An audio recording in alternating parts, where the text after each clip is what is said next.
I want to start with a question this morning. How many of you think you know what God wants of us more than anything else? Think for a minute. What does God want from each of you more than anything else? Now, some of you might raise your hand and say, oh, God wants us to love Him. And that's true. God wants us to turn to Jesus and forgive ourselves. Well, that's true too. God wants us to live forever, right? That's true too. But you know what He really wants, I believe? From all the scriptures that I've studied for eons now, I think God simply wants us to need Him. Because in my opinion, professional and personal, so goes the need, so goes the commitment. As long as I need food to survive, I'm going to stay close to my grocer.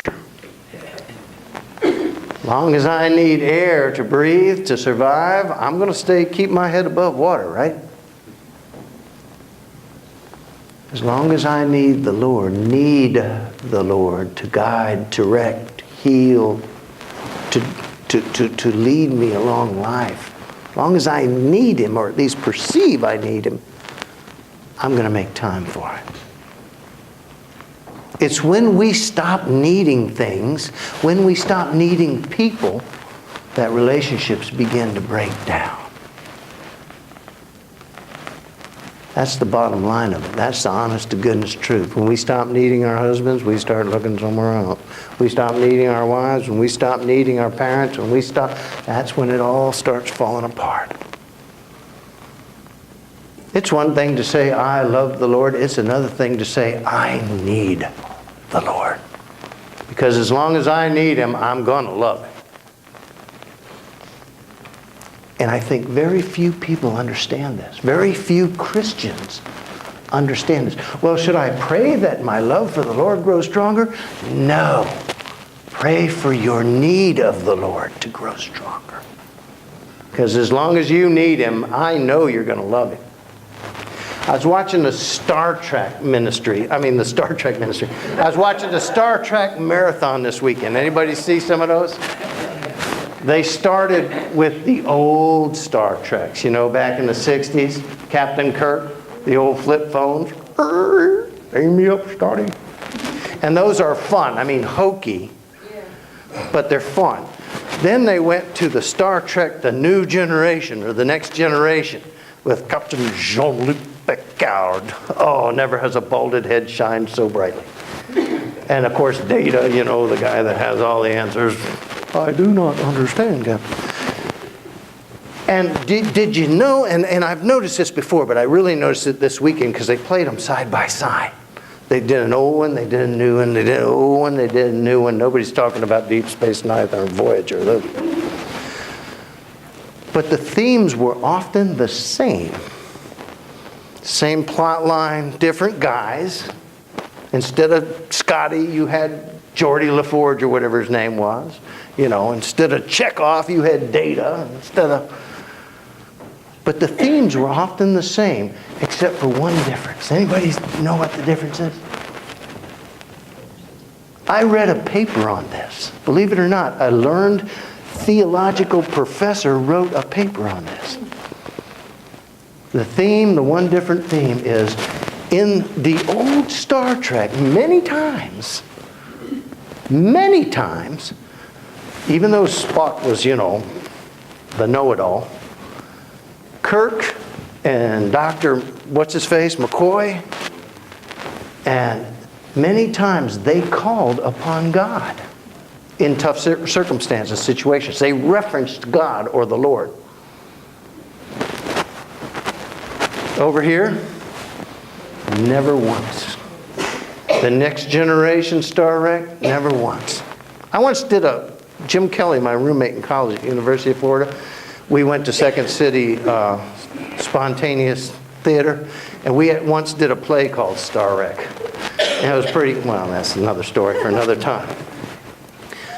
But the Next Generation, not once do they ever reference God. They always fix the circumstances of the disaster or the impending disaster by their science, their technology, or their machines.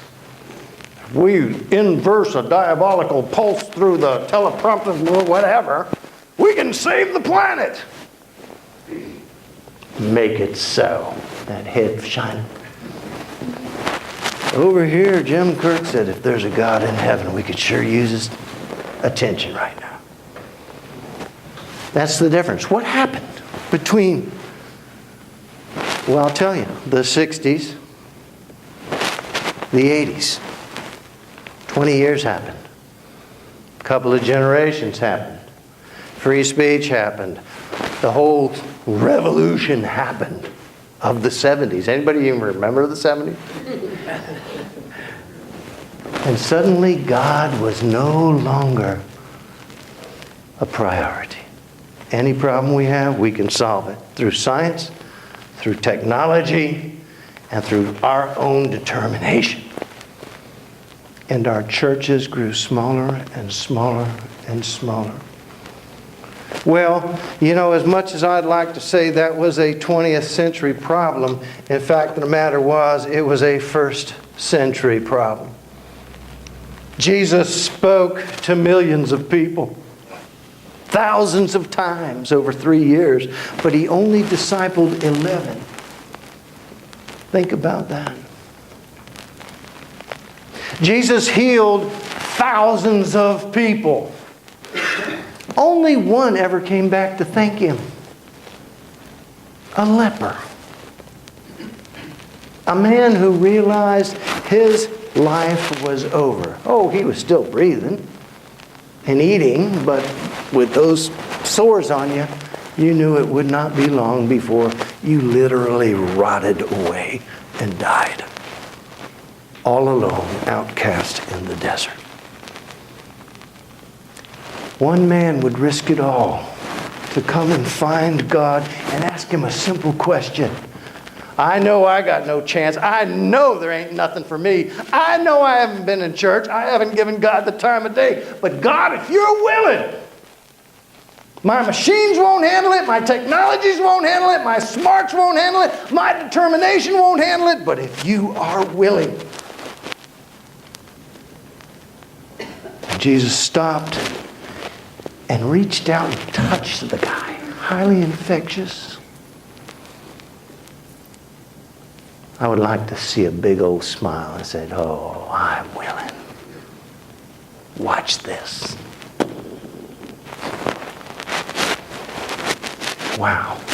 Now listen, I want you to go and make the proper offering, because that was the law, the Mosaic law. If you got a miracle, you offered the doves or whatever was prescribed. Go make your offering to God and thank him for this healing. But don't tell anybody.